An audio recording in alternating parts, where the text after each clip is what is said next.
Hi everybody, welcome back to the channel.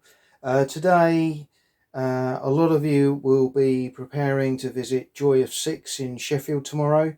I wish everyone all the best for a successful show. Unfortunately I won't be able to get there, but very much hoping me and the guys will be able to get up there next year for some 6mm goodness. But with that in mind, I wanted to share the first part of my Strength&Honour project that is now complete, and that is my Ancient Britons force, which you can see on the screen. Basically, we had existing mats like the one shown, which had, as you can see on the screen there, a 10cm grid. So we decided to base ours on bases of 80 by 50, a lot smaller than maybe some of the games that you will see, and as such we needed to sort of think carefully about how we were going to base and represent these troops. But hopefully you'll agree that they look okay. They're sort of good enough for wargaming purposes. Because of the size of the bases, I haven't gone with the traditional approach of having a name tag for the unit on the back of the base because of space, and actually I prefer to put together a roster of the units depending on the game I'm playing. If anyone watching or listening who's into Strength&Honour has already devised a roster or would be prepared to share a blank copy of that, I'd really appreciate it. And of course, if you're happy for us to share it with the wider community, I'll be happy to do that also. Figures on the bases, what I've done is I've prepared the bases and represented the figures in line with the types of units I want to show. So because I haven't got the unit type on the base, I should be able to look at the basing scheme I followed and know what type of unit that is at a glance without having to look underneath the base or anything like that. So I'm going to sort of explain that in a little bit more as we zoom in and have a look at the force itself. But you can see there we've got just in the foreground chariot units, light chariot units. We've got light chariot skirmisher unit. We've got skirmishers over the far side here, and then a unit of skirmishers in front of the warbands. And just out of the picture on the right hand side here, I've got a couple of units of light cavalry.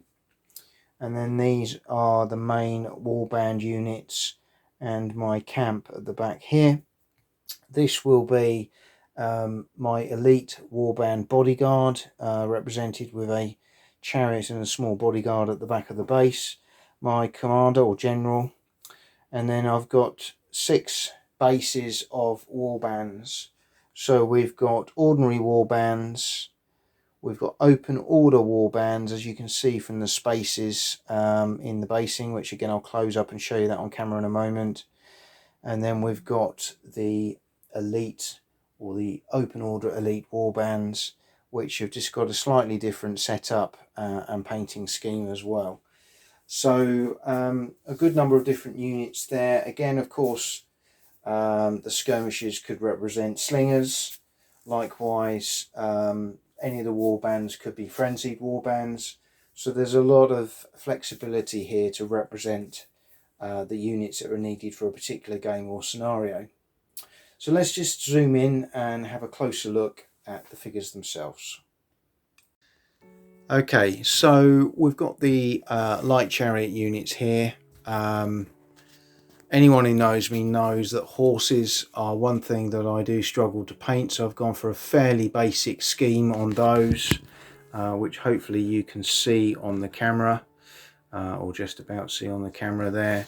They're basically brown with washes over, but what I have done is pick the crews of the chariots out with some differential of colour, like you've got the red in the foreground here. There's some with green and browns and whites as well, and and of course flesh, to give you a bit of variation. But I've set those up to represent them sort of rotating round in front of the enemy, firing their javelins into the front line of, say, the Romans, and then speeding off to fuel up with more javelins before coming back and doing the same. And I've got 2 units of those represented there. I've then done in effect 3 bases of chariot formations in skirmish. So that would be when you break one of these up into 3 skirmish smaller bases, or of course if you're just playing a game from the off, you might decide to have a skirmish and 2 chariot units. So again, just to represent those. Whilst we're on skirmishes, these are my kind of open order skirmish units. Again, probably put a little bit more colour on these, just to kind of show those. I have painted these by hand, not using pens, so yeah, probably is a little bit basic for some, but it actually was quite a long-winded process, and maybe the pens would have been easier in the long run, but I preferred to use brushwork, and that's what I've done. But hopefully you can get a feel for those. And again, I've then got the various again, very simply done skirmish bases sitting in front of the warbands. Then we go over to the light horse. So I tried to make these again just a little bit more attractive in terms of the way I set them up. These are Antonin from Warbases. I've sort of cut some of the figures to get them into these various formations, but I just wanted them to look a little bit different. Quite pleased with those, how they came out. This one at the back, let's move that forward. Hopefully you can see I've used a little bit of green stuff to build up and make some sort of contoured raised ground here and over here as well. So again, you've got figures sort of scattered across the base representing what is light open order horse.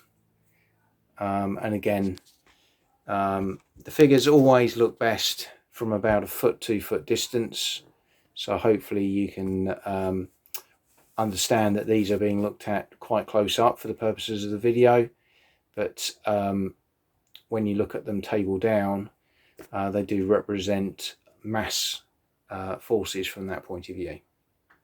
So this base is meant to represent the general, Boudica, or whoever you're trying to represent. So I've got a chariot with a small bodyguard on there, and likewise for my elite bodyguard warband units, you can see again I've put a chariot to represent the general or a commander, and these troops perhaps are wearing a little bit more in the way of potential armour or part armour, sort of helmets, and we've got some silver and gold scattered around on there to represent maybe the best troops would be equipped with the best weapons and armaments from that point of view. Then we move on to the camp. So again, I've done this with one of the wagon train lager packs from Warbases, and then added some horses and again some sort of troops, camp guards, bodyguards, civilians, whatever you want to call them, protecting the camp there. But quite pleased with how that came out. And then we get into warbands proper. So these are a little bit more your kind of bulk standard troops in a mass, like a horde effect. The open order warbands, you can see the spacing there just to represent those. And then the open order elite warbands have a slightly different formation setup, and again we've added a little bit more in a way of colour to some of that. to represent maybe they would again be armed or equipped with better armaments and weapons and things like that. So that's my Strength and Honour Ancient Britain's force. I'm just going to zoom out here so you can see that a little bit better, but hopefully you can get a feel for that mass effect. I'm probably standing about 18 inches to 2 foot away, looking down, and you can see the formations are very clear, but importantly as well, what you can see there is you get a real feel for numbers of troops potentially waiting to attack the Roman thin line, as would be somewhere in the UK, whether that be Anglesey, Watling Street, Colchester, St Albans, etc, etc. But that's the first army done. I have a slave revolt army to do. I'm going to take a little break from this for now. I actually want to start playing some games. I might well use the card armies that you can purchase. But I want to focus on completing my 10mm Carthaginian army. And as you can see, if I just zoom over to here, that's sort of moving along quite nicely. Again, I'll do a proper showcase once finished. I've probably got 3 or 4 more units to complete on that one, and then I shall start with a 6mm Napoleonic force, Portuguese or Austrian. I've got both of those ready to go, and I also want to start finishing off and basing all my 28mm Wars of the Roses. In terms of other things going on at the moment, a couple of deliveries in the last week or so. We've had another solo game, Ironclads of the American Civil War, by Patrick Rael. I hope to bring you a video on that one soon. That's available from a well-known publisher online. And I've bought a few of these solitaire books recently. They've been very good. This one looks different again, much more detailed. It's a period I'm really interested in. I used to play a lot of American Civil War naval. It's colourful. There's lots of very different kinds of vessels, and the scenario looks really interesting.